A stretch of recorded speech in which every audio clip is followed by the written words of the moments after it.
Fibroid आहे म्हणे, मग माझं स्वप्न इथेच थांबणार का, आई होण्याचं?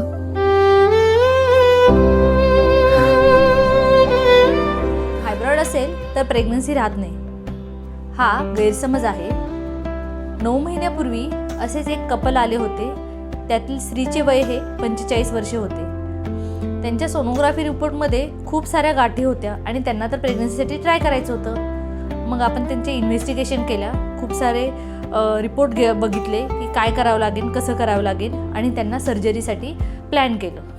सर्जरी ठरवली आणि त्याच्यानंतर त्यांच्या 28 फायब्रॉइडच्या गाठी त्याच्यामध्ये काढण्यात आल्या. आणि त्याच्यानंतर 6 महिने हा रेस्टिंग पिरियड दिला, जेणेकरून या पिरियडमध्ये त्यांच्या ज्या गाठी काढलेल्या जखमा असतात त्या बऱ्या होतात. आणि नोव्हेंबरमध्ये आम्ही त्यांचे IVF प्लॅन केले आणि आता प्रेग्नन्सी पॉझिटिव्ह बाळाचे ठोके पण आलेले आहेत.